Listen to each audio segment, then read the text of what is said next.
So first off, I want to thank everyone for being here in this virtual space with us. My name is Nia McAllister. I'm the Visitor Experience Manager at MoAD and the host of the MoAD Open Mic. And this open mic actually launched in April 2018. So it's almost reaching its 2-year anniversary, which is really exciting. And it's been amazing to see it grow over the last 2 years. And now as we enter this new phase with this virtual open mic, it's just adding a whole nother layer to what this looks like and what community can be. So despite the uncertainty of the current times we're living in, I am super grateful to be here in community with all of you and to be creating and sharing in this virtual space. So it means a lot that to see familiar faces of folks who are across countries, across like time zones, all coming together, folks who've moved outside the way. This really means a lot to have us all gathered in this space together. So to preface all of this is new for me. So I will be learning along with all of you what this looks like to host a virtual open mic.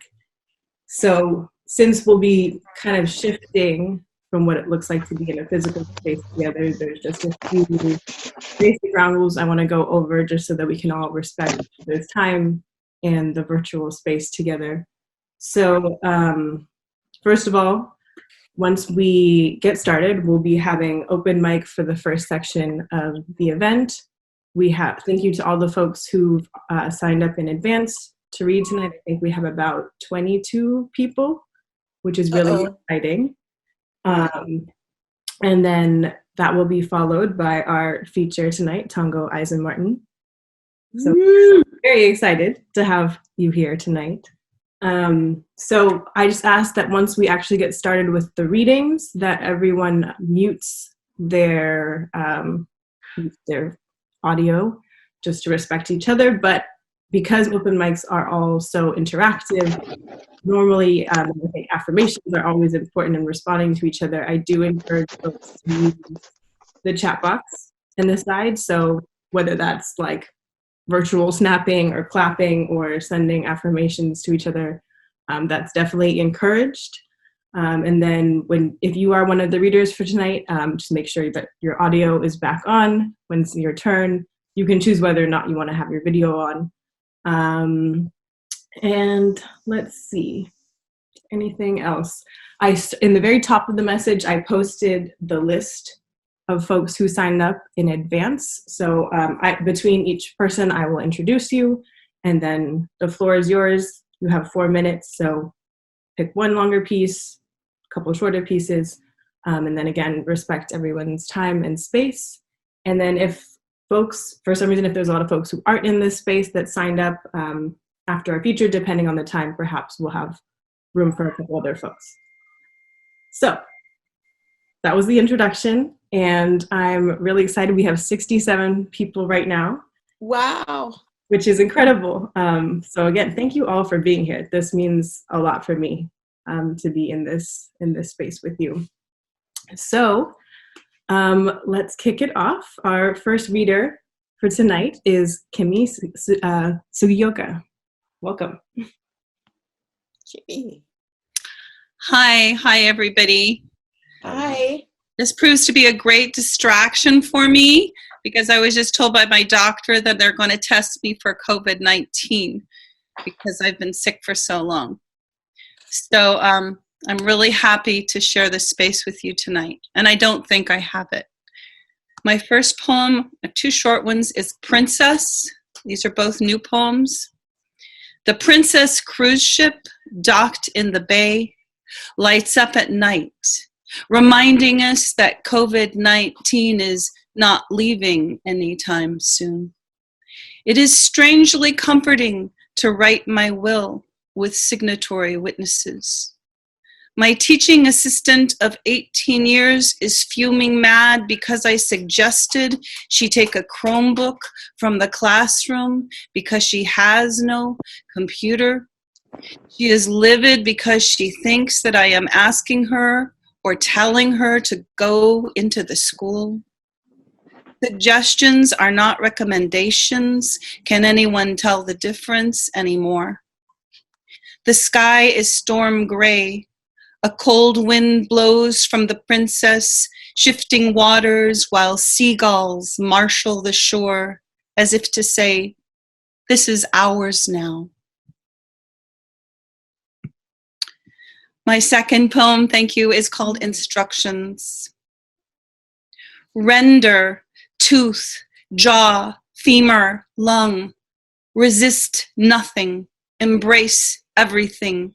The shelter, the storm, the paroxysm of despair, the wedge of hope, the padding cougar, smug crow, wisp of fox. Arrangements cannot be made. Plans are not required. Sleep is imperative and impossible. Vows are paper wishes, belong wherever you are. Make peace with the demons and the angels. Remember only the ancestors and the first peoples. They are the only ones who can help us to resurrect the innocents we left to die by the side of the road. Thank you.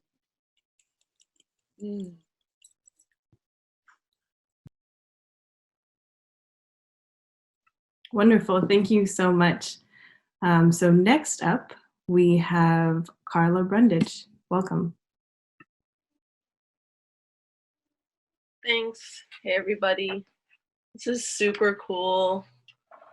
I'm also going to read two poems. I'm going to start with one from a book. It's like a collaborative of 26 poets, some in Ghana and some here. And it was kind of a actually internet exchange in the end. So it's feeling a little bit present at the moment. And this is a poem on ancestors. It's like a meditation. The present. I am the present, the gift of the here and now. The love we give in the moment under the shining sun is the gift. When under the mango tree, gentle rain falls, cleansing the dust off tattered leaves. Stand tall, hold your shoulders back. Imagine a light from your head to the sky. Open your throat chakra and listen with your voice. Surround yourself with a shawl of moonbeams. Let butterflies into your soul and be thankful in rainbow colors. Your ancestors gave you life, and soon you will be one too.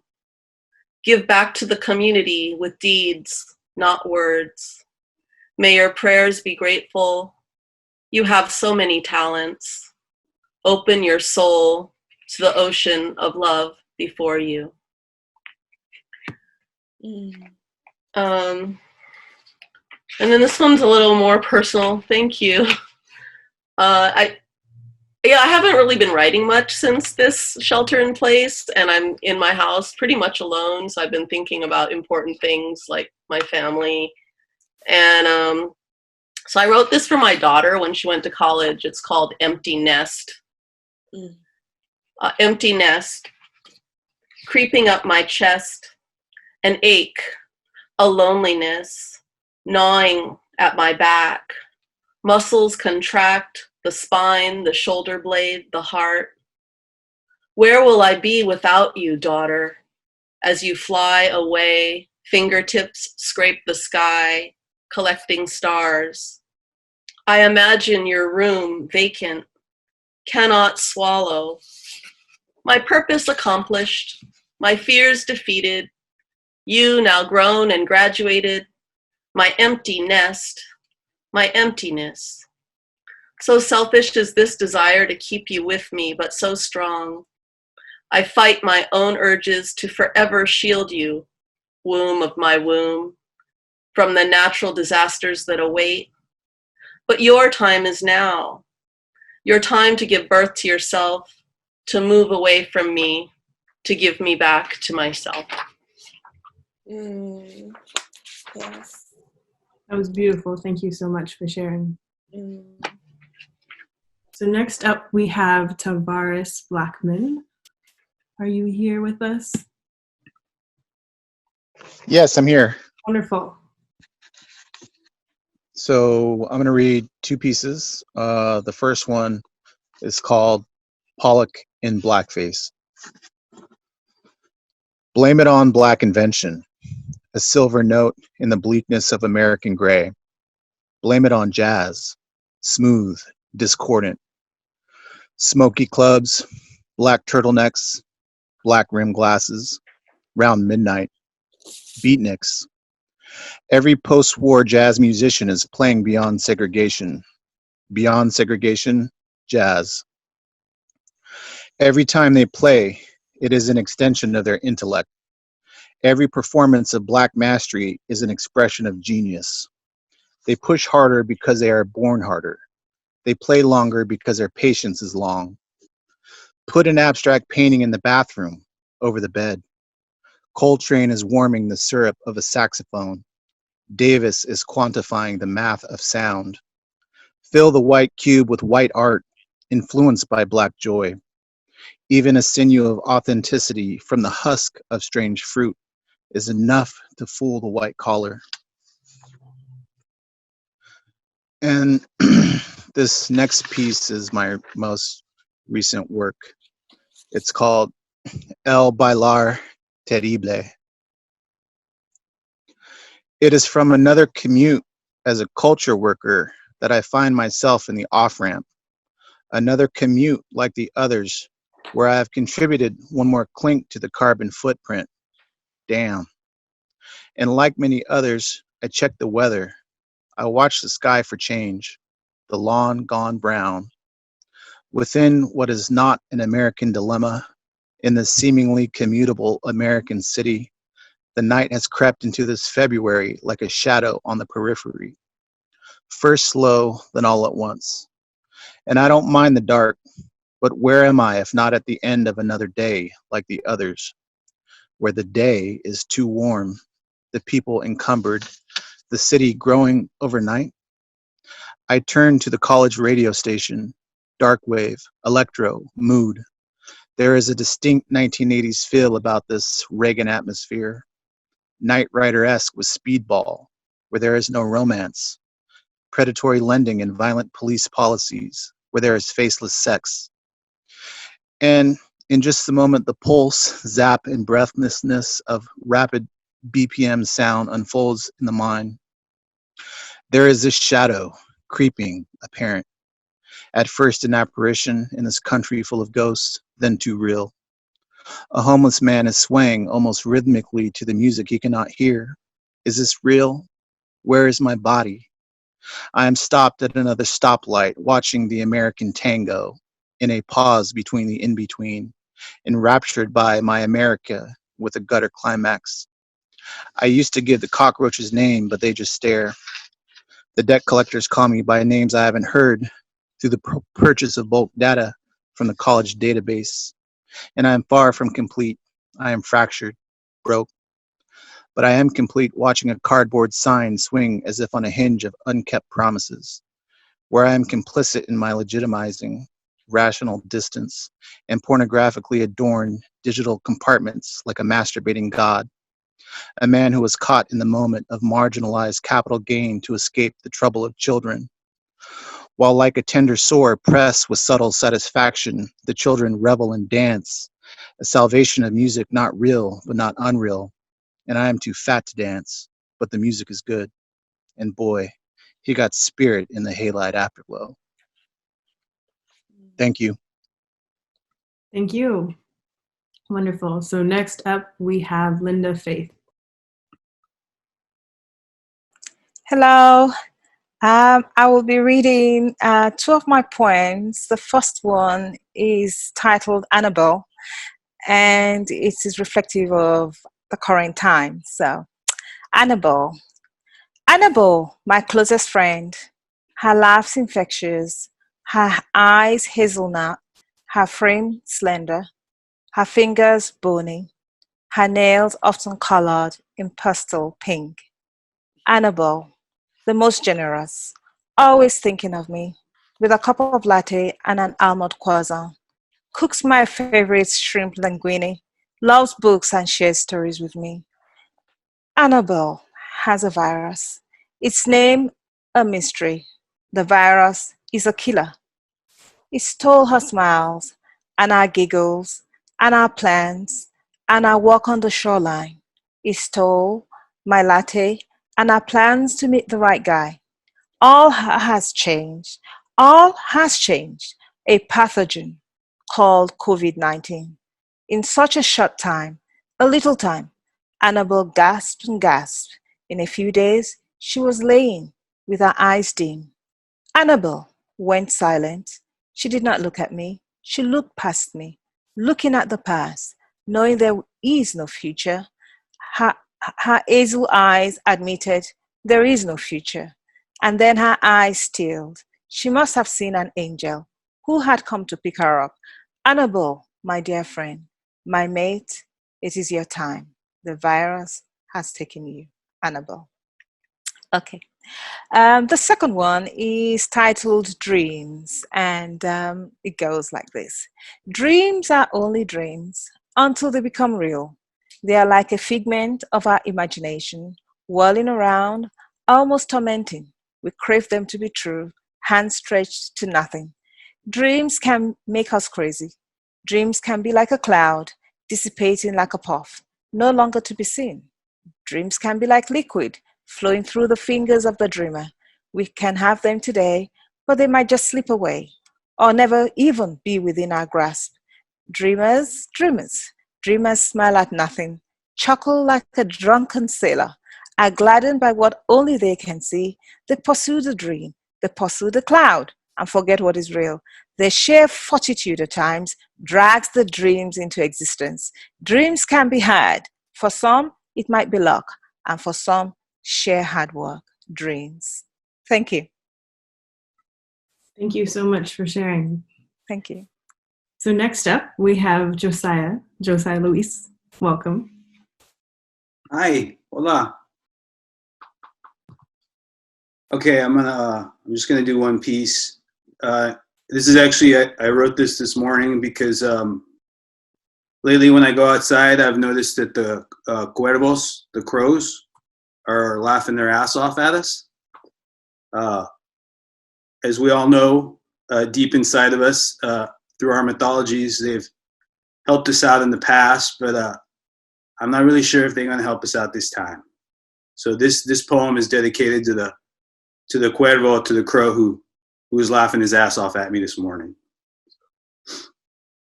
And I know how ironic it is. I'm doing a poem by the bird with two cats in my lap. Just leave that at that.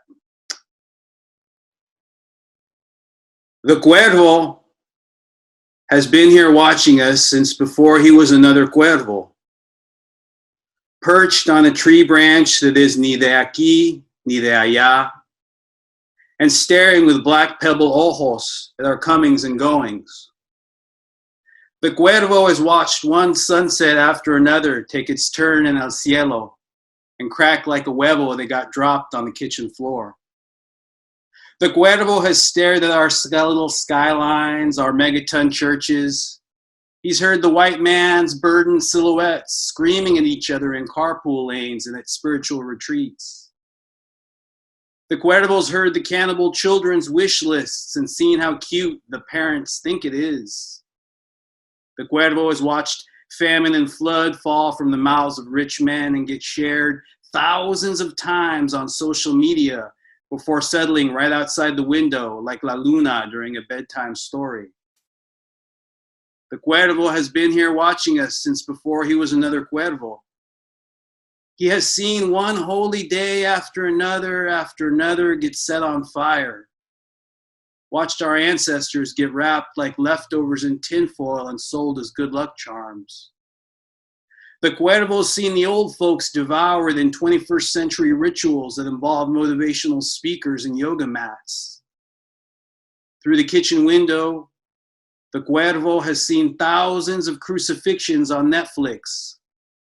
But to him, it's all just shapes. It's all just a pile of bones. He has picked through scraps of our civilization.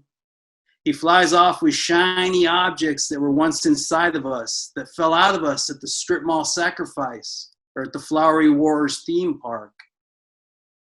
The Cuervo places the shiny objects in the sky and leaves them there to become our constellations.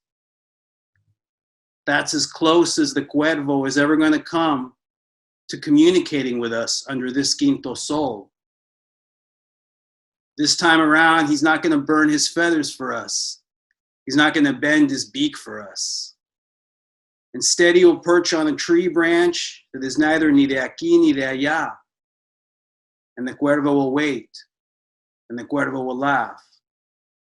Because after lifetimes of this, he's come to the conclusion that if he were not here watching us, he'd be here avoiding us.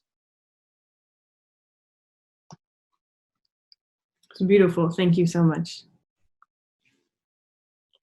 Next up, we have Joyce Young. Welcome. I'm going to start with something that I don't know whether it's a chant or a spell or a rant, but I'm going to go ahead and read it anyway. It's new. One of these days you will be paid less than other people just because, and you'll feel the sting of oppression double because you're black, brown, female, fat, old, poor. I could go on with these categories that I did not make up, but I won't. You will learn what it's like to have others attempt to silence you and have someone claim to care for you while they trample you in order to make sure their needs are met. One of these days you will ask someone for a favor and they will refuse you 1,000 times over. You will look in the mirror and see no one. Your well will run dry, your mind will go blank, tables will turn and you'll wonder how the spell was broken. When you see your clay feet split, your shoes apart at the seams, leather tearing, soles flapping, you will be cold and have no way to get warm. You won't be able to sleep at night and your tired will follow you around everywhere, every day. One of these days you will learn there's a price to pay for taking what's not yours and failing to pay for it. You will stay up all night when someone steals your peace of mind from your front porch.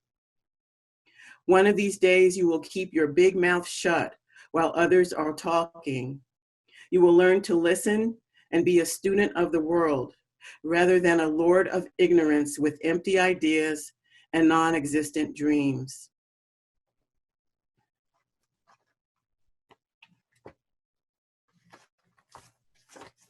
And I will read just one more. It's actually, let me get it here. It's from my book, How It Happens, that was published by Nomadic Press. And this is the opening poem. It's like a doorway to the book. It's called Return. There are tender places that are sometimes wounds, soft like an underbelly, like the front of the body that retreats, led by the buttocks, covered by the arms in front of the solar plexus. The arms are guarding the treasure of the body. Its juices ripen and flow downward to meet the earth. There are dried leaves, some broken by footsteps, others curled serenely in gutters. The trees are undressing slowly. Their gold and brown robes open and fall to the ground. No matter what we do, this disrobing and our going home continue until we are pulled into the dark, moist dirt. We return to the ground like the leaves, and we are here. Thank you. Beautiful. Thank you so much for sharing. So next up, we have Whaticia Patterson. Welcome.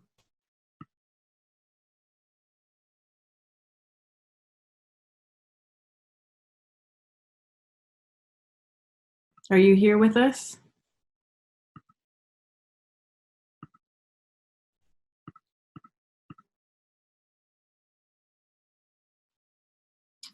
Well, we can move to the next person for now, but if you join us, we'll make sure you get back in the lineup. You can just send me a message. So Stacy Nathaniel Jackson will be up next. Hello, I just unmuted. Two poems. First one is called Crosswalk. I've been thinking about a couple of things. First, my cousin actually died last Monday. That's one thing on my mind. And second, I've been thinking about walking and physical distancing and the need for sight. I have a friend who is a rowing friend who's blind, and his dog won't let him crosswalk outside of the lines unless he sees, or she sees, that his hand is on somebody else's shoulder. Crosswalk. Death during Corona. Flowers and food dropped outside doorsteps, adding insult to calamity. No gathering place for families. Our grief quarantined. Rest in peace, Mikey. Walkers walk like pinballs, bounce 6 feet apart, sometimes. Unidentified female person, powder blue, surgically masked. Observer clock your rate of pace against her own approach. A black man, she sees. A leashed black and white dog. Senses his fealty. Calculates odds. White crosswalk border paint ignored. Jets diagonally away. Her cross an act of self-care? An act of kindness. Unconscious bias any other day but today. Elevator button sprayed down daily. Ode to Lysol across lingers. A neighbor's guest approaches outside in. Cough number 1. Into the crook of his shoulder. Bravo. Cough number 2. Into the air, open mouth. Shameless. I cross the lobby, double 6 feet between cough number 1 and cough number 2. Wally follows, leash loose, no hesitance, no stutter steps. 5 cuckoo birds chirp. Tick tock, tick tock, tick tock, tick tock.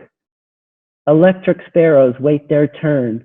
Piaw, piaw, piaw, piaw, pee. This side of the lake, nearly empty. Library closed. Hard to tell which way is which, when to walk when for walkers without sight. Faux birds as well as the real call in unison. No audio warning for the unsighted. The virus has no clothes, and he's crossing in front of you too close. We create our own electrified rails like goats contained to graze the Oakland hills. The firestorm is coming, they warn. Unlike the goats, we fear eating weeds, panic buys, calamity looms, virtual caution signs staked in the ground. Do not feed, area closed. And then my second poem is from a series that I'm working, well, I finished actually, on African-American women in the military. This is to my cousin who is a military sexual trauma survivor. Dear Fifi, how come it happened? Reversal, bond broken, discipline undone, rank, file, serial number, unspoken, ratified, silence, violated. Another statistic, blamed, tight-lipped, speechless. The hush makes it worse. The hide does nothing. The purge, perpetrator goes nowhere. Reappearance, the universal he, breeds war. The peace, quiet. Thank you. Thank you for sharing both of those pieces. They were lovely. Next up, we have Diamant Balu. Welcome to the mic. Hi, hello. I'm going to read 2 poems from my ebook, and both poems is in relation to Mother Earth and my ancient ancestral ancestors. The first poem is called Sugar and Bones. Oh, my honey mothers who melt our homes, the sweet teas at my breathing place. You remind me of the presence of ether, 1,000,000 times over. Between synced up cycles, a calm knowing and a cocoa communing, the sisters who hold space for the weight of my womaning. You restore our flow in a neat loop that halts by circumstance, by long enduring with salt baths. You pour into blockages. We grow, glow as softening stones, musing, moving, an emotion-woven dialect in warm tones. You who recall our diviners. The draw of water, the final bucket of gems from a wishing spell. I curl up to those aunties in the fine linen of my unfounded worries. Of our laughter, I will embody the daughters of the days before, today, and the day after. The sugaring wit, iron essences, higher wings in the meat of my sweet bones. And the next poem is titled New Leaf.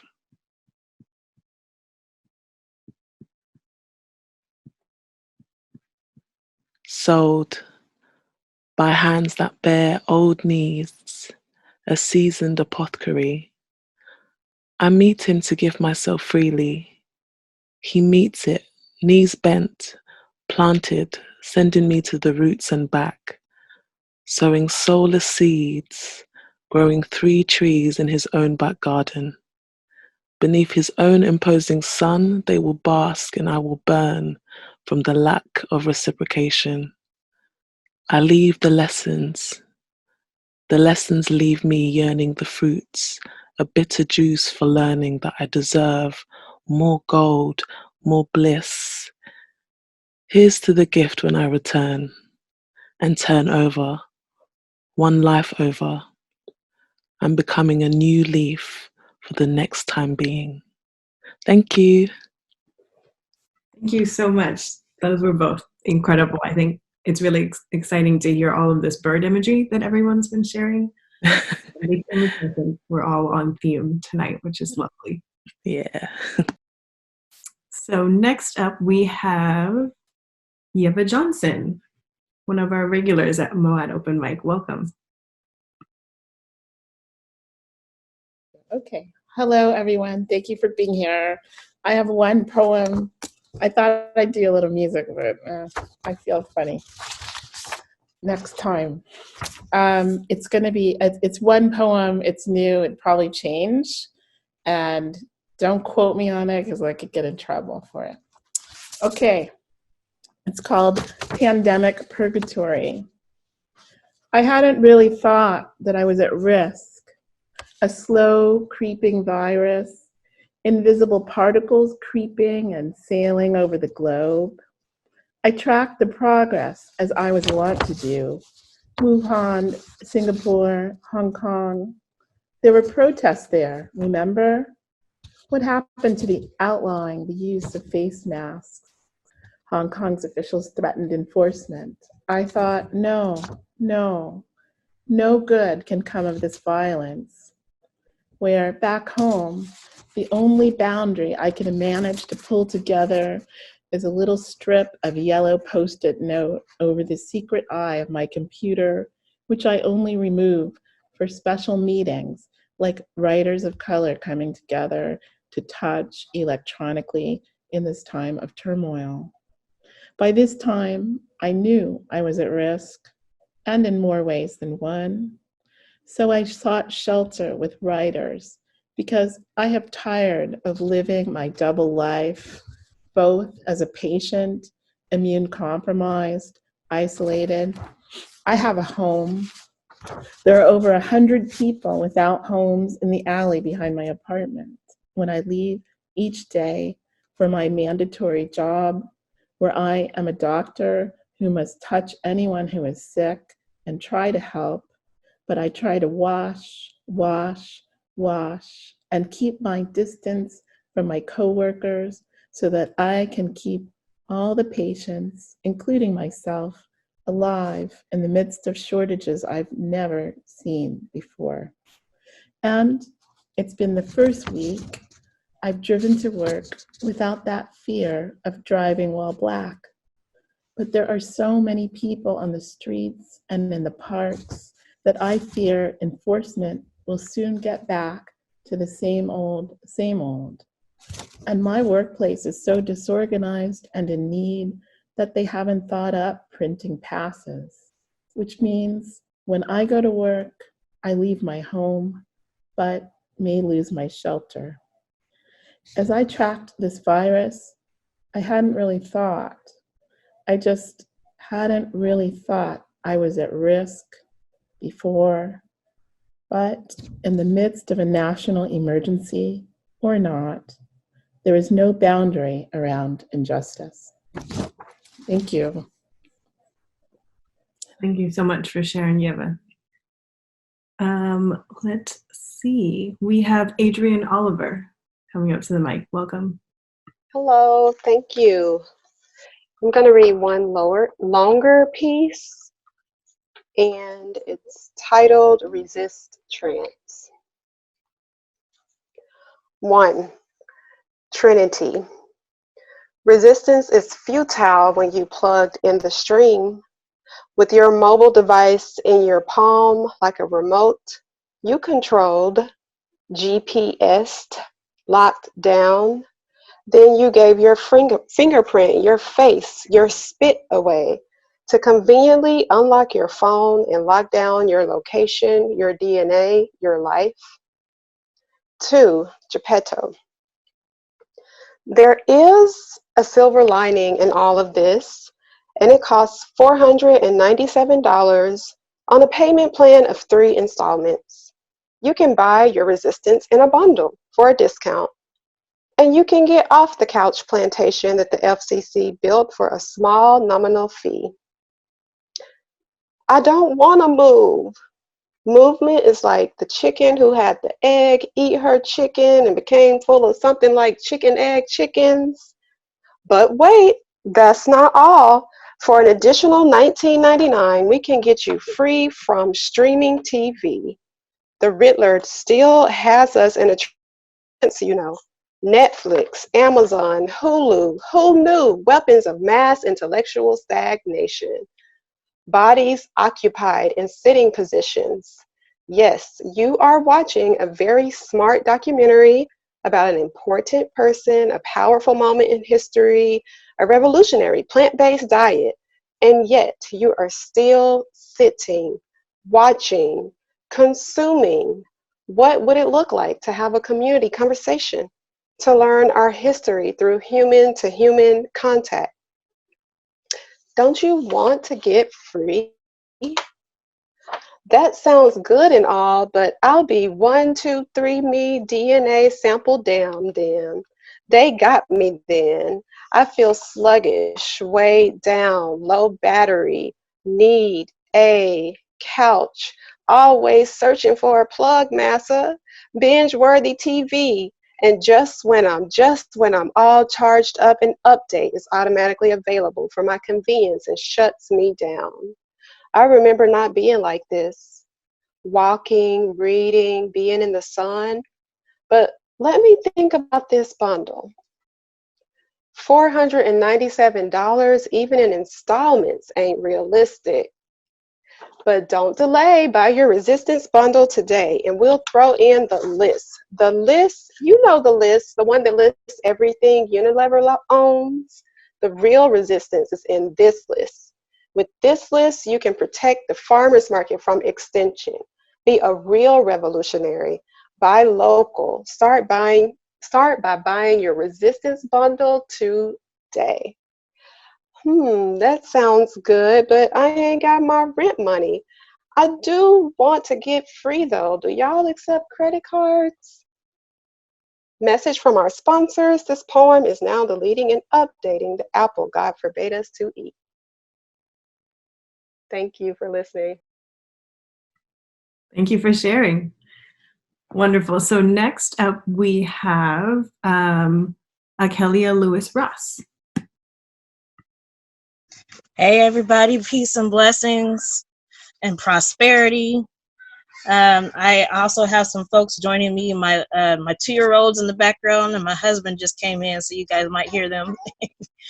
I am going to do a poem that I wrote during one of the first days, I think, of the shut-in, and it was untitled, but someone had given me a suggestion to title it "Take Your Medicine This Time So You'll Know What to Do Next Time." So maybe you guys can help me with trying to figure out the title. Then I'll do another one from my book. See if I can see it. Stop Hurting and Dance. And that one is titled Hard-Headed Women in honor of National Women's History Month. And so let's do the first one. Take your medicine this time so you'll know what to do next time. There's no time to panic. This isn't the fake news you heard so much about. The baby still needs to be fed. She's watching how you move and groove within the times we are in. Her smile is proof. You can rest assured that everything will be all right. Because you've been here before, remember? That fire you ran away from as it cleansed the earth, displacing, rebuilding, and replacing plans. You can't see it now, but your blessing will come. But for now, it's the time for testing, a race to prove who is really fit. Not all can make it across the finish line. Somehow, folks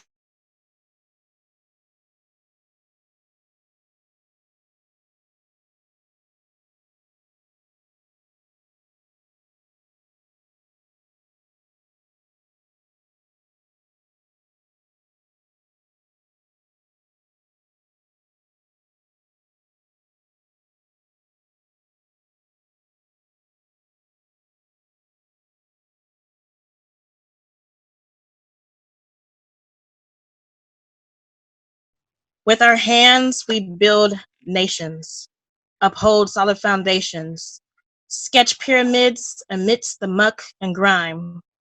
Our hands, calloused and bruised, have stories to tell. Each line can trace where we've been placed. We move as a unit. So bow down to the queens who could cast a spell. See our female talent? With a snap, we raise babies on our hips and build ships glazed with gold. The stories remain untold. See, I met these hard-headed women, those hard-headed women who defy the status quo and have audacity to stand up for what's right, making demands just because, standing up for a cause, just because we can do it. Bless y'all.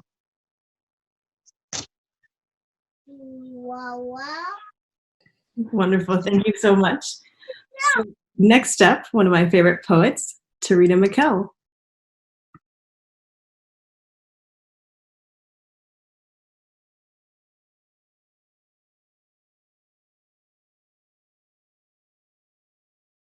Tarita, you're on mute right now.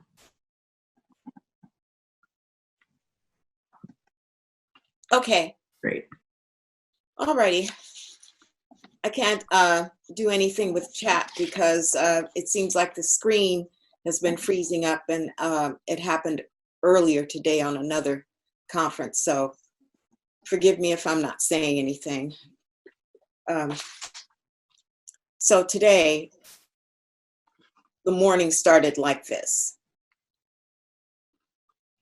Reflect, edit, dust, place faith high overhead, trust. That's the short little one there. Then it led me into this piece. It's still a work in progress, but it's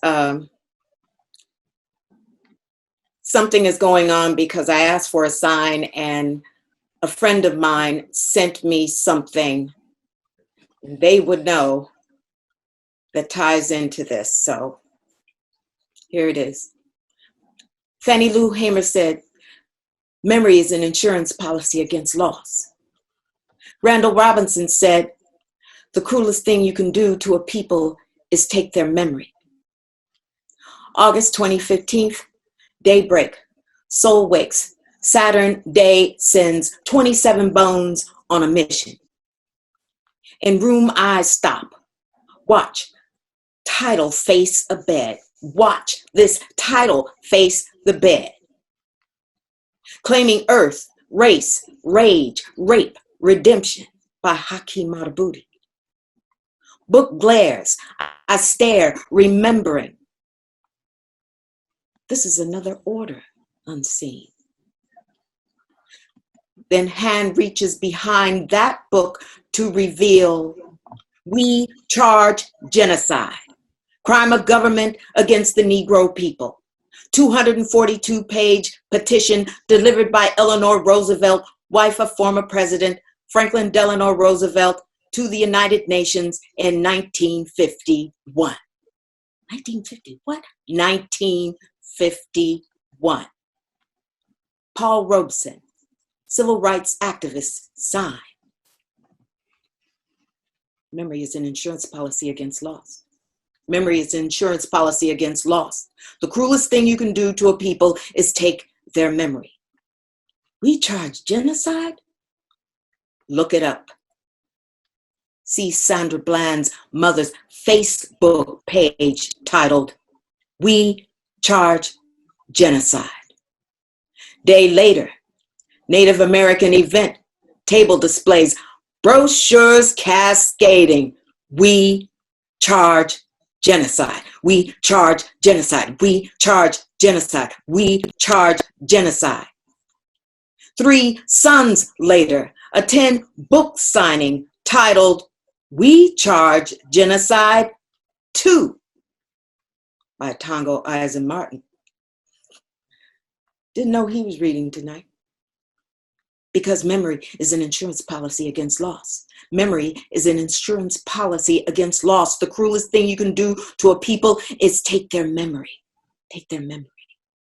And there, I caught the memory of James Baldwin in 1981, stating something very brutal must be said about this great melancholy nation of ours. And if you don't believe me, you can ask the Indians. The intentions of this country's government has always been genocidal. Then remembered the following year, 1982, when Kwame Ture Stokely Carmichael said education in this country makes you stupid, but what is worse, it makes you arrogant in your stupidity. The revolution is coming whether you want it or not. It is coming whether you want it or not. We must be politically prepared for what is coming. And 2 years after, South African children who escaped on the run from foreign school dictums are murdered for trespassing on ancestral lands they did not know had been purchased by Afrikaners. And then the following year, MoAD was bombed in Philly for the second time, day after Mother's Day, killing 5 adults and 6 children. Then 21 years later, the late great brother President Hugo Chavez of Venezuela addressed the United Nations in 2006, 55 years after the first petition against genocide was delivered. He stated the hegemonic pretensions of the American empire are placing at risk the very survival of the human species. We continue to warn you about this danger, and we appeal to the people of the United States and the world to halt this threat, which is like a sword hanging over our heads. And this one nation under a God answered, and think not I come to bring peace on earth, but a sword. Memory is an insurance policy against loss. Memory is an insurance policy against loss. The cruelest thing you can do to a people is take their memory, take their memory, take their memory. The revolution will not be televised, not be televised, not be televised. The revolution is live. Yes, thank you so much, Tarita. Next up, we have Javier Reyes. Are you here with us, Javier?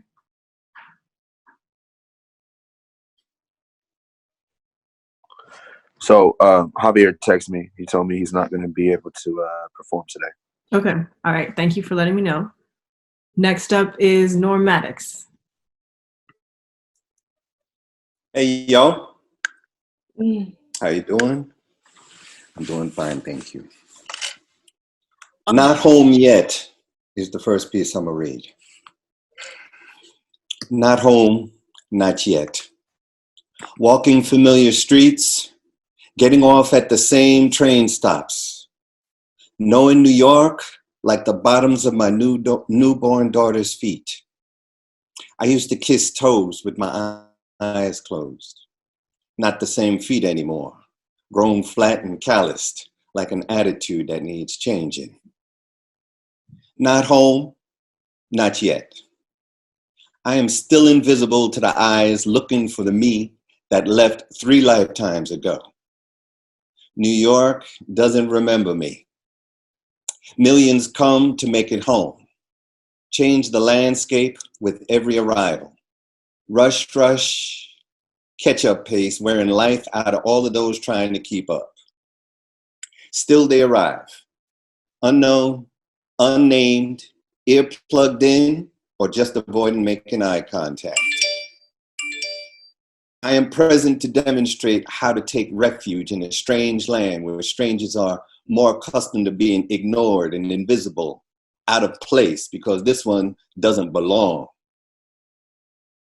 I am not home, not yet. Not until I am seen as the OG, seen in places, greeting strangers because someone forgot to tell us apart. When the altar of my heart arrives on the unhurried wing, when the ancestral artifacts anchor my presence in time and space, I be home, though I will not be home again.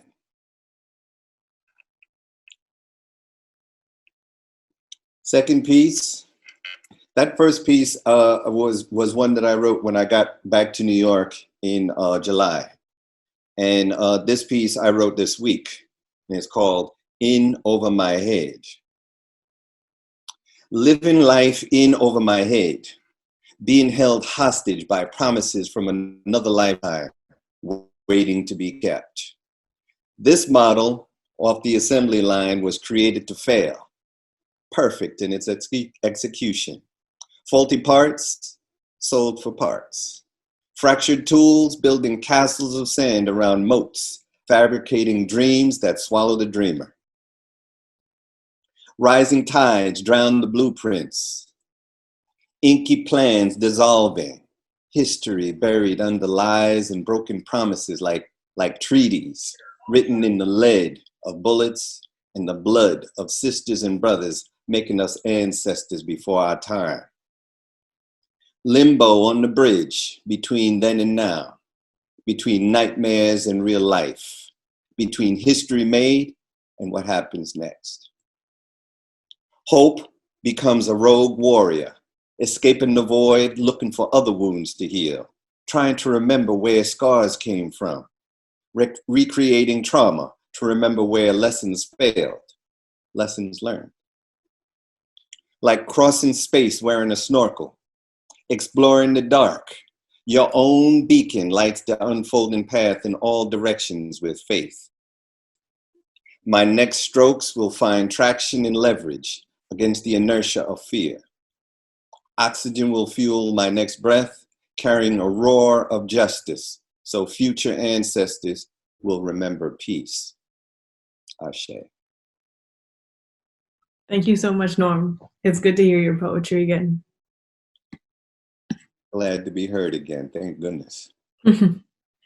Next up, we have Makeda Hooper Mayfield. Welcome.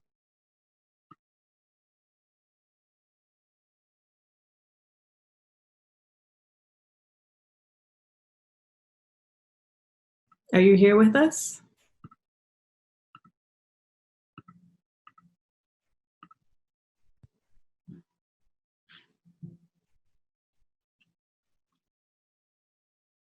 Happened. All right, you were on mute. We can hear you now. Can you hear me?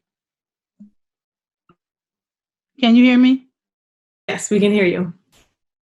Okay. This is titled Born in America. We are the children born for the revolution, the ones who burned flags, marijuana, and crack.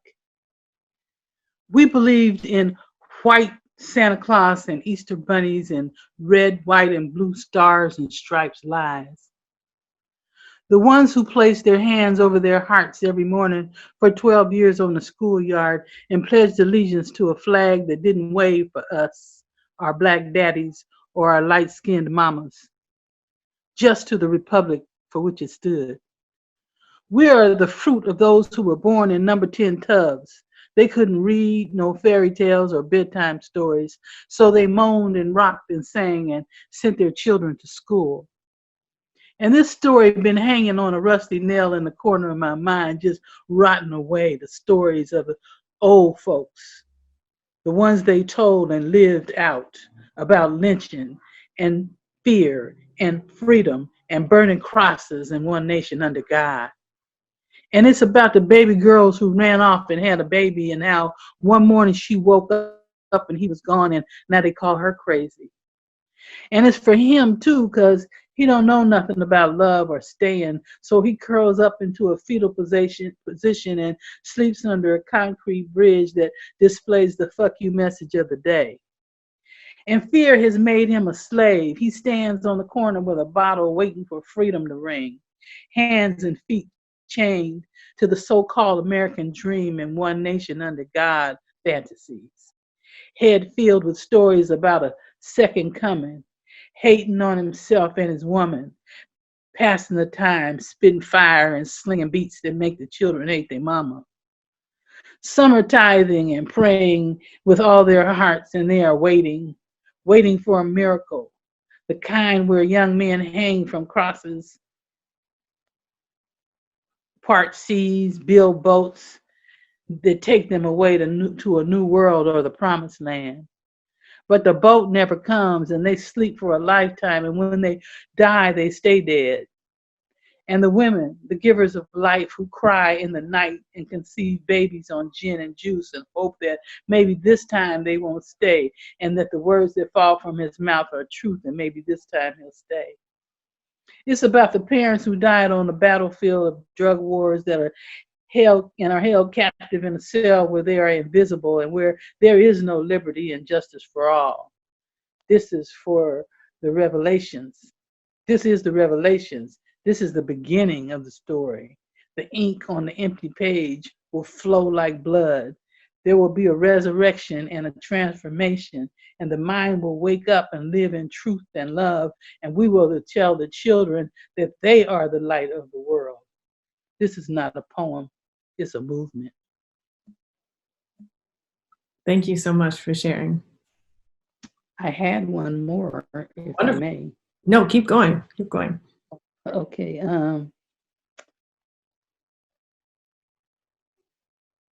Oops.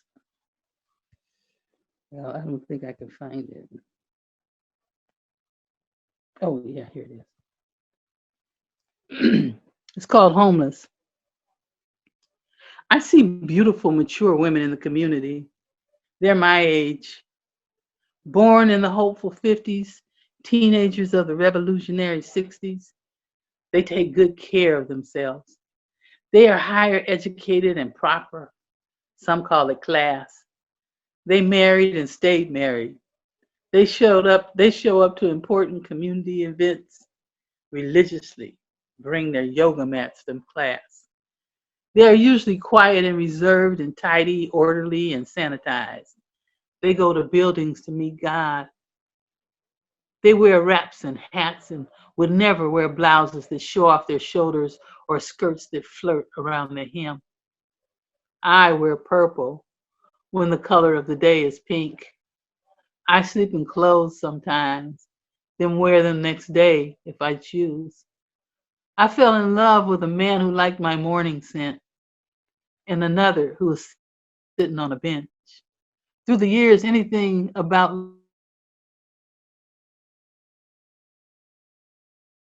the tears and I'm pure shine.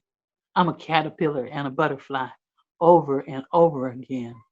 Hope is to dance one more time or sing a song without perfect pitch like a bird. to give new birth to a soul, a poem, or myself, and experience something so beautiful it hurts, to drown in joy and be naked in the face of truth. Where in the world can I live? I'm homeless.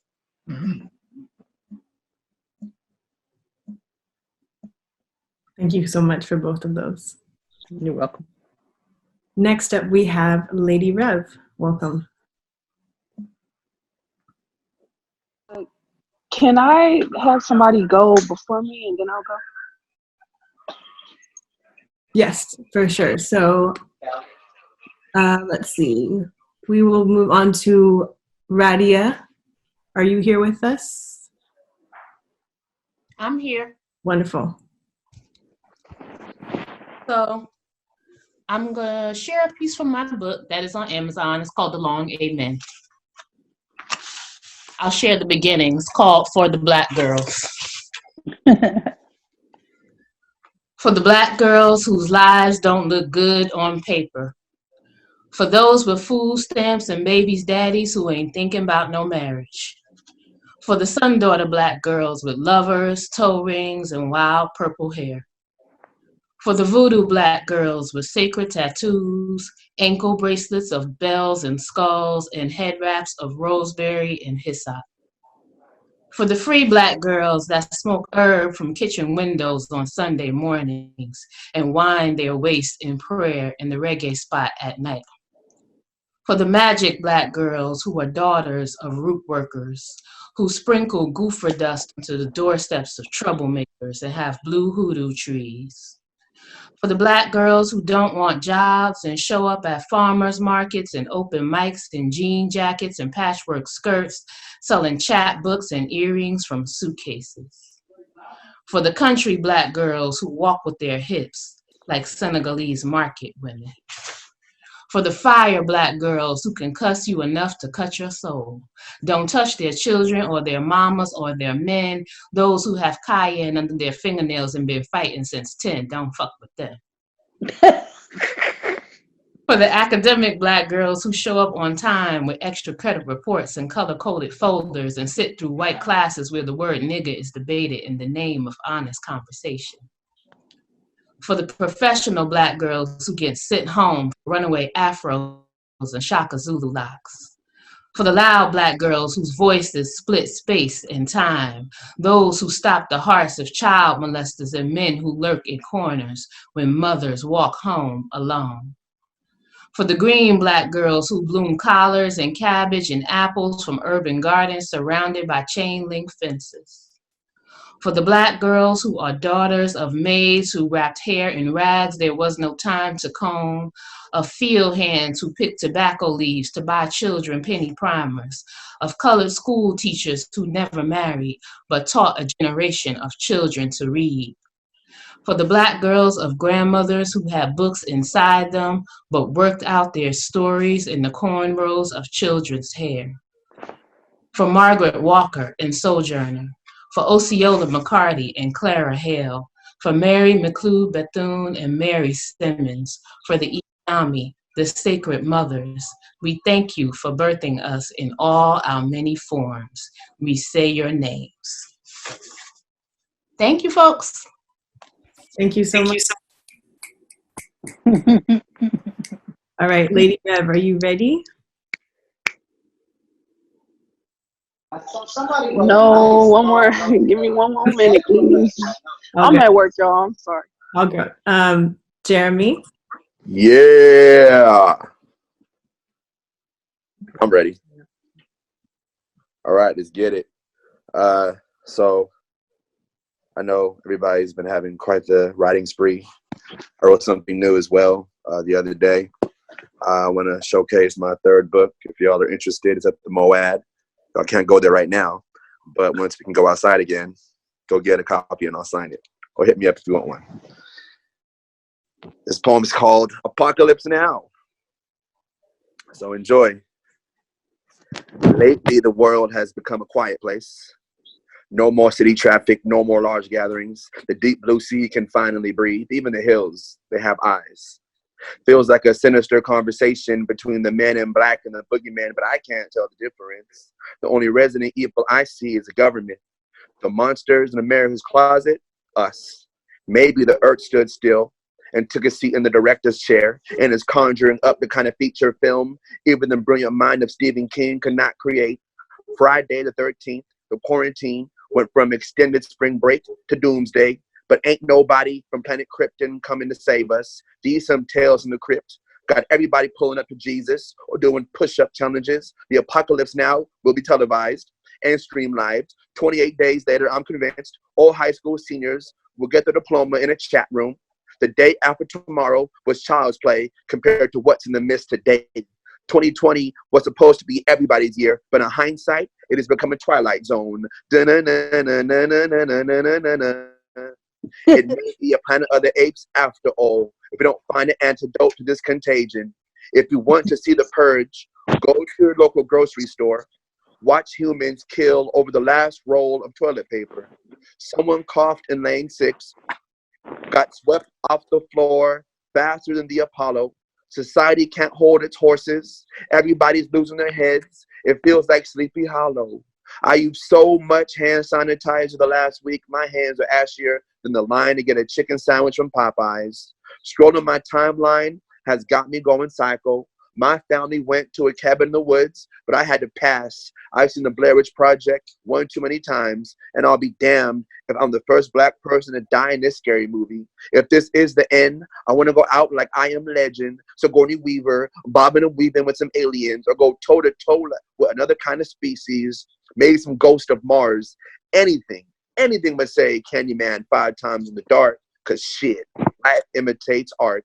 And my bathroom mirrors are for selfies, not final destinations. The world's ending, and I still ain't found my soulmate. But every time I'm on Facebook, a new ex has slithered in my DMs. At least I don't gotta worry about paying off my student loans. So I'm spending my dinero at Grubhub, because the only snack left in the house is me.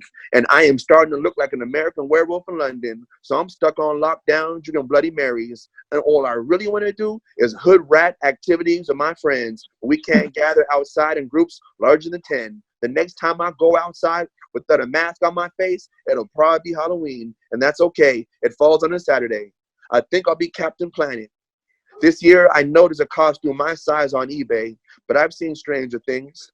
Like what took pollution down to zero wasn't a superhero or Planeteers. It was a virus named after my favorite beer. Thank you. Thank you, Jeremy. We needed some way to pick up our spirits. So thank you. All right, Lady Rev. It's on you. I'm about to just step out my office real quick. Thank you. We've been on a conference call for like an hour, and I don't know when that shit is going to be over. But my piece is titled Shit That I Won't Forget. I've had some good days. I've had some hills to climb. I've had some weary days and some sleepless nights. But when I look around and I think things over, all of my good days outweigh all of my bad days, and I won't complain. Shit that I won't forget. My mother has 3 children, and we're each 3 years apart. Different daddies, same heart. People never believe that Chris is my blood brother because we are different colors. Apparently, it's a phenomenon to see light and dark children come from one mother. We had a Jack Russell Terrier named Max before pit bulls became black house pets, but the white folks stole them. And no, I'm not talking shit. We actually seen them. Just like through history, they took them because they figured we didn't deserve them. When I was younger, I used to go everywhere without shoes, and the old folks would tell me that my feet would be big because I never trained them. Now that I'm older, I believe this to be true. Middle school marked the historical period of my life. I could finally breathe on my own for the first time and would no longer be required to sit in a special seat. I started on my path to Squidward, using the clarinet to transform my lungs from weak to beast. My mother and I traded places and she'd never see health again. My brother started building with his father who'd eventually take him in. My mother stopped working. Disabled was her new label. She had one dress she wore all the time. The dress was purple. Purple is one of my favorite colors. My mother would apologize after beatings. She wouldn't curl my hair, so I tried myself. This is my second burn. My first was an iron because we ironed on the bed. I went to 4 different elementary schools because I was poor. We rarely found housing that we could actually afford. And of course, this only gets more complicated. I always cook with a spatula and my mother's favorite dinner was spaghetti. My mother and I traded places and she'd never see health again. They shaved her head, put staples across it, and left emptiness in between her eyes. That year, my mother had 6 surgeries. 6 times my breath left me, 6 times of my siblings crying, 6 times of us thinking our mother was dying, 6 times that hope was conceived without me. We stayed on Travis Road and then Travis Pines, the Spirit Creek Road where my mother eventually died. I ran away unsuccessfully 3 times. I told my mother I hate her thrice as many times. I used to pray to God to meet my father. The reason I like nature and pets is because those are the only things that do not break me or beat me with insecurities I've kept. People have come, but more people have left. I met my father at 16, and he was everything my mother had told me, which I'd find out how truthful she was before I'd even turned 23. I have 8 siblings, including my father's children, and we all look alike but carry pain different. My mother's son has grown without us. The house that my mother died in was rented out that same summer. What was a mortuary in March became a haven in May, and them new people loved the house so much that I walked right in. I fell in love for the first time with a guy named Cedric. Didn't feel love again until I met a guy named Jermaine. What they both have in common is I'd never see either of them again. I became a poet in college because I was pissed. Been talking about Black liberation since the beginning. I used to want kids till I realized that I can't have them. I used to want love till I realized that people steal shit. And I used to be helpless until I realized how to use it. People come, but more people have left. My mother would never see health again. This is some of the shit that I remember. And over the years, my load has gotten a lot lighter. I've repressed many, many things, but some shit just survives, like metal through fire. Thank you, guys. Thank you for sharing. So next up, we have Isabel Koo-Miller. Welcome, Isabel.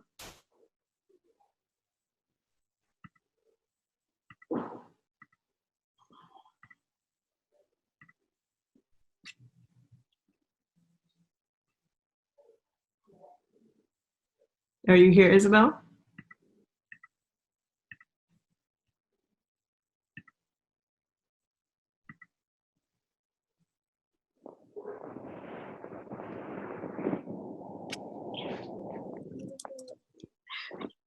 I'll read another one. Can you hear me? It's a little bit quiet. Okay. But we can see you now. Can you hear me? Yes, yes, we can hear you now. Okay. How disruptive, planting metal in a river. I'd like the ocean to swallow all private property and laugh about giving life back to the land. How do you not cry at sunset? There's a little kid on the swing, alone with a big bag of chips.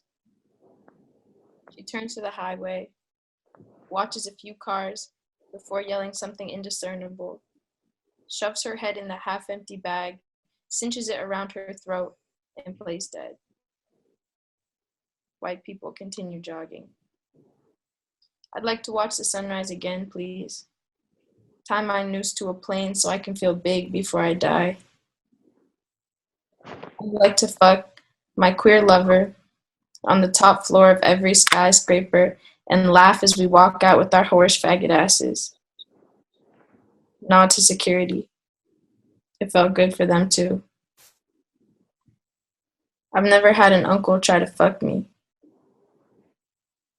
The kid sat up, rested, calmly released their throat, and walked to a man on the bench. Without a word, the man stood and dropped his pants. The kid looked at the dick. Too big for a condom. Too big for a child. And shoved it in the chips bag, cinched it at the base, yelled, and walked back to the swing with the used penis and a yellow bag of potato chips. I jumped the fence to the river and never came back. She took the tie out of her hair, sealed the bag with it, and hurled it with her skinny arms onto the dashboard of a car 20 feet above her swing. My lover and I had sex underwater. We were not cold or angry. She turned back and continued swinging.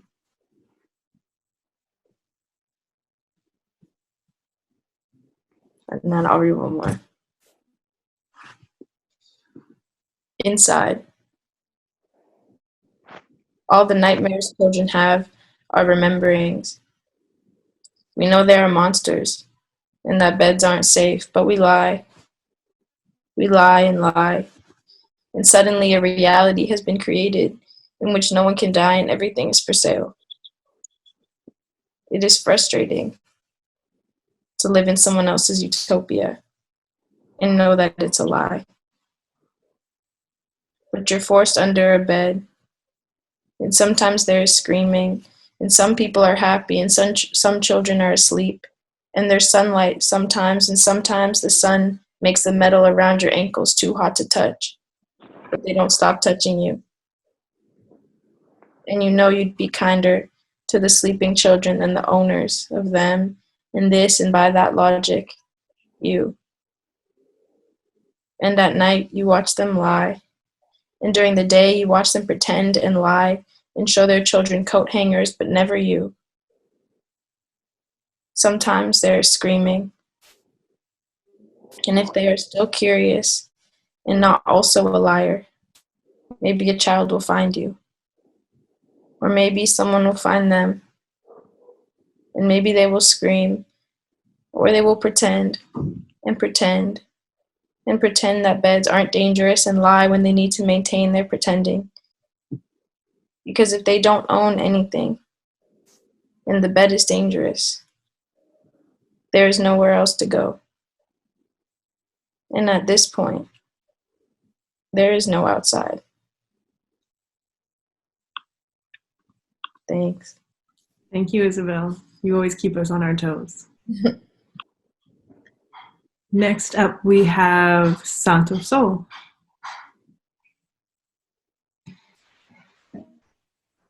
Peace, power, and love, everyone. So I'm gonna share something sonically first, and I invite you to just take a gigantic breath. We've been sitting for a really long time, and I'm an energy artist. I do Tai Chi, and so I've been like, wow, this is so fascinating, this virtual thing. But yeah, just stretch it out, wiggle your body, take a deep breath. I'm just giving you a snippet of this chorus. It's a sonic prayer called Breakthrough.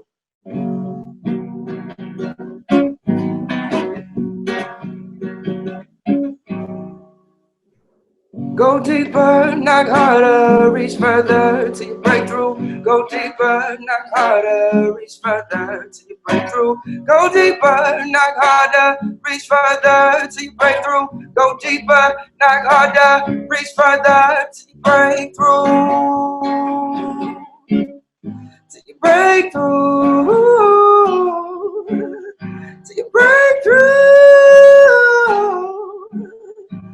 Breakthrough, breakthrough.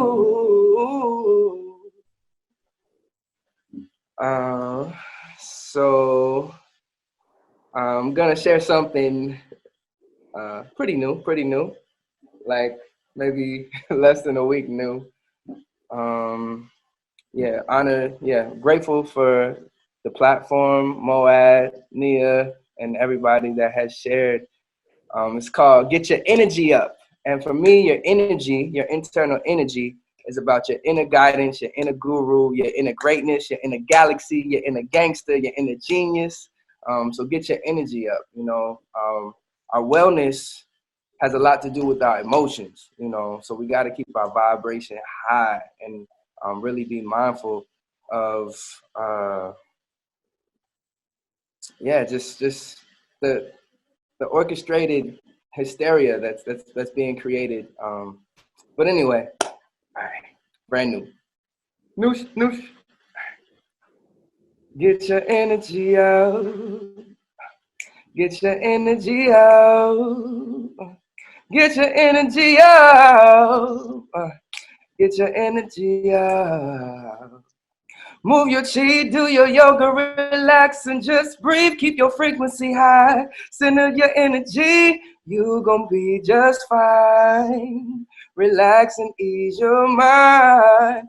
People still gon' make love, baby still gon' be born. So medicine getting made, tinctures, tonics, and preserves. Be still and know, tap deep into your purpose. Time to heal, remember ancestors at your surface. Get your energy out. Get your energy out. Get your energy out. Get your energy out. Appreciate you. Thank you so much for sharing and bringing music to this space as well. So keeping on that trend, next up, I'd like to invite Harmela to perform. Thank you for this. Can y'all hear me? Yes, okay. Thank you for this platform. I can't see myself, but I have to do that. Just gonna sing a little something, you know, next time maybe it'll be original. Just following the vibes of some music, so yeah. Dun dun dun dun dun dun dun dun dun dun dun dun dun dun dun. Boy, I know this might seem strange, but let me know if I'm out of order for step into you this way. See, I've been watching you for a while, and I just gotta let you know I'm really feeling your style. See, I had to know your name and leave you with my number, but I hope that you would call me someday. If you want, you can give me yours too. And if you won't, well, I ain't mad at you. We could still be cool, 'cause I'm not trying to pressure you. Just can't stop thinking about you. You ain't even really gotta be my boyfriend. I just gotta know your name, then maybe sometime we can hook up, hang out, just chill. Y'all, I'm so nervous, but thank you so much. Appreciate it. Thank you, Nika. Thank you, Mom. Thank you so much, Harmela. I'm so glad you sang and brought that to the space. I truly appreciate that. So on that note, I will be sharing a couple new pieces and then introducing our feature. Thank you everyone for sticking with us, and to everyone who's shared this evening so far. I feel so full and so happy being in this space with all of you. So here are a couple pieces. This one's entitled, "In the Day Diamonds Are in the Water." The only time the ocean cut me, I bled stories. They said, what a beautiful yet terrifying thing it is to be free. They said, we have traveled years to bring you our names. We knew you'd forget them, or worse, never recognize them in the first place. They said, remembering me, unfold your tongue, gather in your hands all the cities your foremothers birthed freedom in, scatter milkweed seeds in the wind, and call us home. So waterlogged and weary, I bandage my wounds with diamonds and rise from sea foam memory, homebound as it were. I have never been far from the page. How else to learn what moonlight looks like through blue-eyed promises? Oh, but to be Sonia, to be Tony, to be wind in a cotton field scattering marigolds. I wish I knew Arkansas clouds like I do the lines on a poem, like I do the recipe for forgiveness. Joy is memory in the refrain, magic too hopeful to stay hidden. The trick to befriending stories is listening, after all. Yet sometimes belonging cannot be traced by tide lines or railroads carved out of the night sky, dog-eared pages and overdue lines. Having a library to owe things to makes one at home, right? So we write, we sing, we rename our story legacy before they claim we were never here in the first place. Find us on the page. As she said, this is the first battlefield we play on. Here our words dance, and so we too leap into blissful surrender. And one day we will fly, and one day we will fly. And then I have one more short one, playing with new form. This is entitled Laundry List. 1. Some aches hold differently when the body reaches its quarter. 2. How you slide up under my ribcage with unforgiving ease. 3. My fingernails under your skin leave what kind of offering? 4. Silence is different in the mind of a thinker. 5. A poem becoming. 6. My fingers type on the offbeat. 7. Audre Lorde on the uses of the erotic.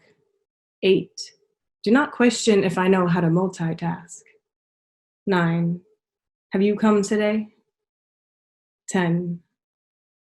A poet confined to the lines on a page is just a poet. 11. Alice Coltrane.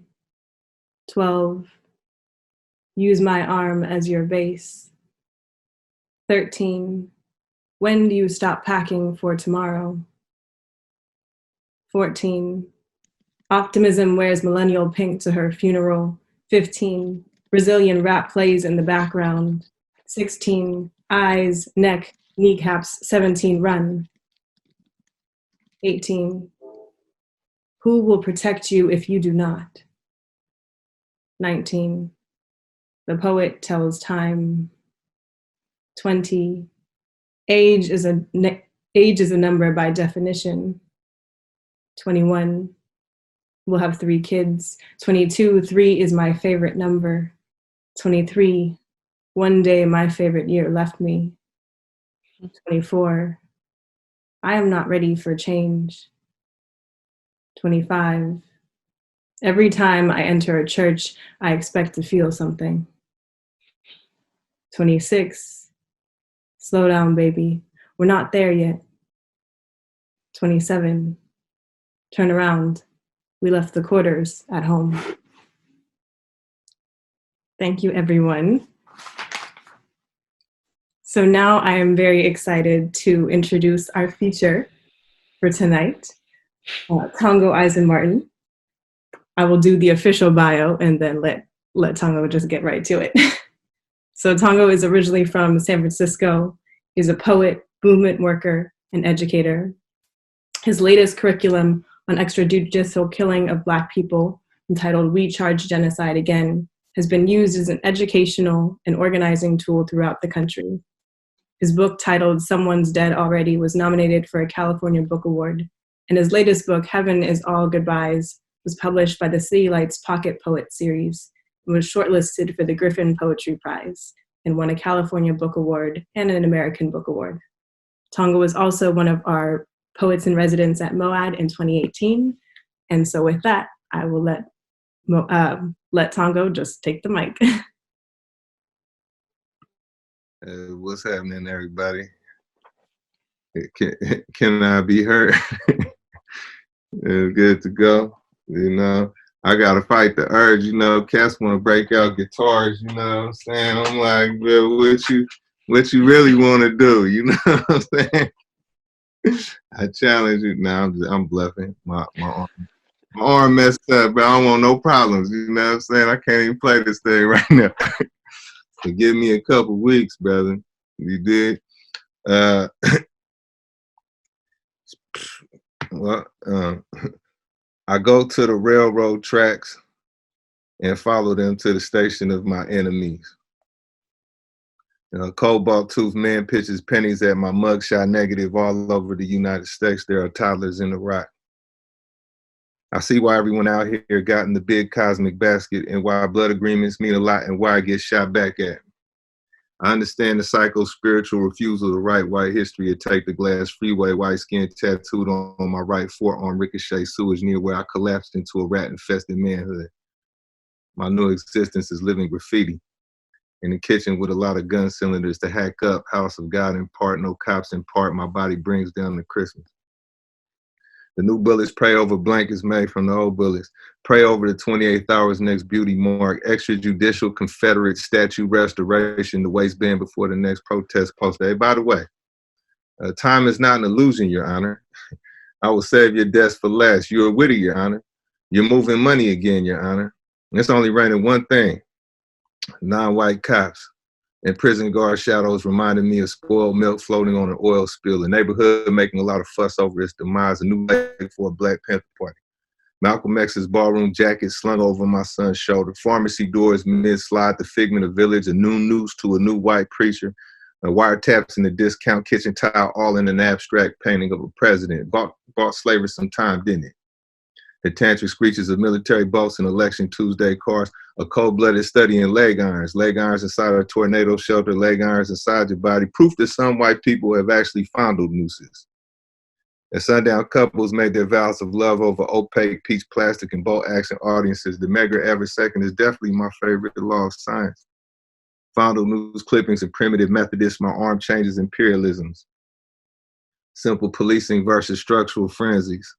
Elementary school script versus even wider white spectrums, artless bleeding and the challenge of watching civilians think of terrible rituals they have around the corner.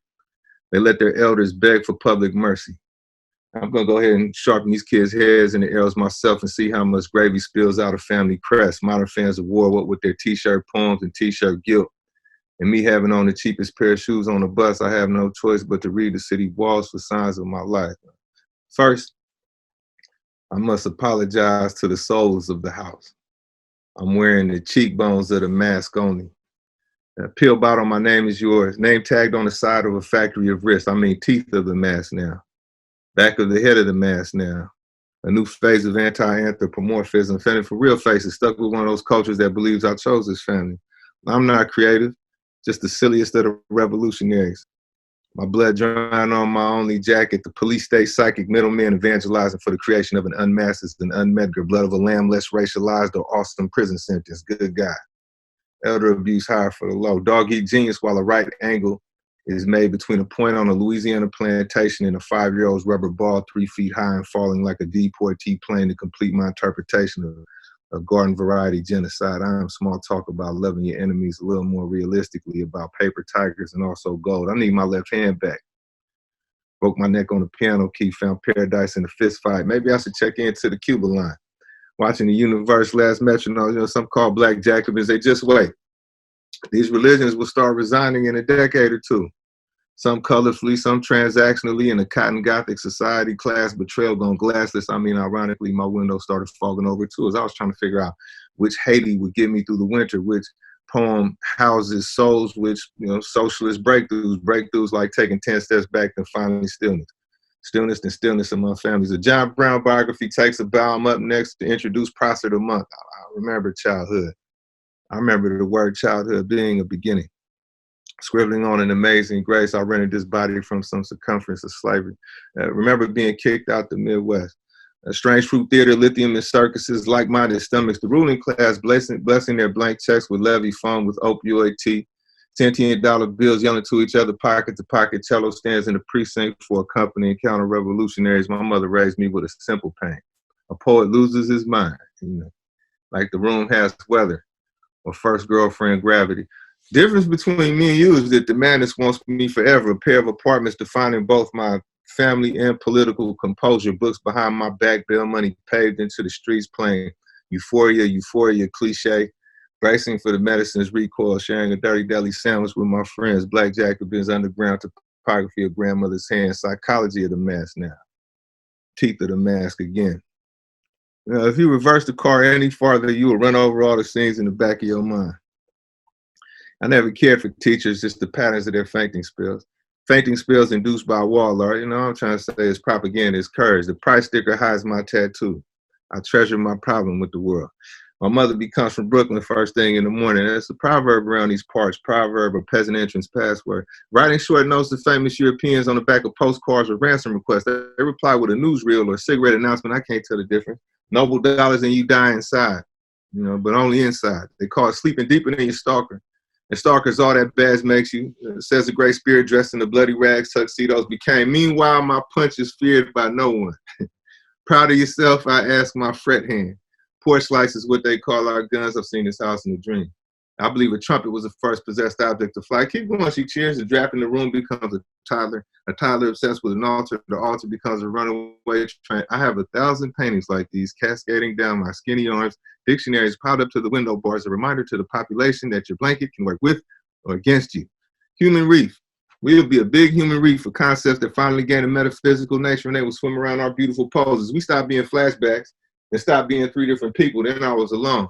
The pistol one city away. One of the drug triangles lines runs through my head. I tap the ball twice and consider the dead refresh. Don't you want to rest your bravery? Don't you want to be a coward for a little bit? Back and forth to a panic attack with no problems nor fears. A man gets a face expression. Finally, a Friday finally goes his way. His life is finally talked about happily in his head. I can't possess the body of a hermit. I must be the last of the smoke. Now running the other way with 3 blocks of alley tucked under my arms. You ever see a man get to the bottom of his soul in a car ride down a missing cousin street? Half step to the right. I took the whole car outside of history. Half step to the right. A whole pack of wolves stepped to my left. Road marker is what I call the light bulb we have for a sun. A whole civilization might slink to the sink, or a chain gang shuffling next to a sucker. Also known as the lone look in the mirror. That stack of money starts talking from 4 cities away. I talk facing away from the dead. They replace me with the change in my pocket. You know, a penny that's yet to be invented. They say, you have to know how to cut a throat on the way to cutting a throat. After sleeping on a mattress made from 2 garbage bags of clothes, I became content with the small gestures of plantation fire. Playing with couch ashes, I realized how weird the universe was. It exists in so many places, so many random things. It interrupts me while I'm trying to dream. Like your clay correspondence, Lord. To be transparent, I have 20 books next to a bullet like an old man giving advice at the beginning of a revolution. I've really done it, Lord. Explored the mumbles of my mind, explored what's naturally there, and I found no brainwashing. I found Africa, Lord. I have a future. It takes place in the diasporic South. I have morning possessions, modern militancy. Windows to the South. I'll walk on a missile for food. I guess you will not want flowers for a few years, Lord. Will I be tied face to face with the country our murder merged with us, Lord? Our old metal versus the new metal. Old metal versus a pool of meandering imperialist faces, a multiculturalism of sorts. The dead replaced me with a comedian's chest cavity. Instead of a chest cavity held tight, it takes a violent middleman for me to talk to myself. Stories that travel through other people's stories. A song about a song, a hemisphere about a hemisphere. Stories that travel through a conquered poet. And my mother remembers Africa, Lord. She killed on behalf of you, Lord. I wore a machete all winter and no one asked me what it meant. I read 1,000 books in front of the world. You know, what I do is fight poems and sleep through decadent San Francisco prayer circles, watch people play for post-working class associative surfaces, the recreations of a governor's death. The ruling class art of utility playing find a sociopathic bureaucrat. A day that white people scare even easier. TV in a basket next to a ceramic baby wearing ceramic armor, musket progeny fantasizing through the art of the poor. Their trendy latches locked before God. Black art hunted down like a dog. And hand over my friends, Lord. Lord, I think I'm gonna die in the war. Unelected white people in my small house like a blues song with no spiritual effect, or dollhouse H-bomb, a pony show near dead bodies, apartheid weddings that go right, apartheid white people who give birth to mathematicians, the spiritual continuity of barracks and police stations, a chemical interpretation of a Sunday trip to church. Church meals in their pockets, a river mistaken for a talking river. No autobiography outside of small personal victories of violence and drug use made in the image of God, trinkets what white abolitionists confided in their children about. Chemical assurances that they will switch from black artists to white artists, black God to white God, black worker to white worker. I think about you cautiously, Lord. In the same way I think about my childhood, Lord. Foxhole Friday nights, most of life is new. Comedian points out a planet's field to a priest. King Sugar Cane, King Cotton, King Revolutionary, the Bible Essential, containing all modes of shallow introduction, introducing an unlisted planner class, speaking about fevers and balance sheets and reassuring the masses that we can figure out our fathers later. A priest took my mother lightly, Lord. Stood in front of parishioners, re-raveling fantasies about black art. Priest reading confidently before I broke him and broke his parallel after the day I've never been a poet before. Little brother watches his big brother's friends. They leave rifles on shelter walls. They agree with me and call it literature. It's a simple matter, this revolution thing. To really lie to no one. To keep nothing God-like. To write a poem for God. Yeah. Right on, everybody. You know. Much love to all, man. Y'all stay safe, you dig? And next time, Brother Santos, next time we meet, you dig? It's going down. Thanks so much, Tongo. And thank you, everyone, for sharing in this space tonight. It's brought me a lot of joy to be here virtually with all of you. And I think it speaks to the creative ways that we're all kind of navigating this new situation. So it's really special to see familiar and new faces coming together in this way. So again, thank you all for being here. Please continue to support MoAD, our programming. If you are able to give, any and all donations are definitely welcome. You are able to text to share those. I will be posting that in the chat box right now, but you can text MoAD SF to 56512 if you'd like to make a donation. But regardless, I truly appreciate all of you being here and sharing and contributing. And hopefully this creativity continues and we will find and create new spaces in this uncertain time. So again, thank you everyone. If anyone has any words, you can unmute yourself if you would like to share anything. But we're essentially wrapping up for tonight. Hey, you guys, this was a dope lineup. Everybody did an amazing job. I'm really grateful to be in space and sharing poetry and energy with you guys. You guys are the shit. So I hope everybody is staying safe, you know, staying warm and whatnot, and don't let these people drive you crazy. Thank you, Nia. Keep it up. Thank you. You gave me hope this week. Yep. Thank you. I just want to say thank you, Nia, and thank you everyone who read. I loved your work. Thank you so Thank much. you, everyone. Have a beautiful evening. Lots of love from London. Thank you. Always enjoying the journey. Thank you. Thank you. Aloha from Hawaii. Love to you all. Excellent. Okay. So, bye.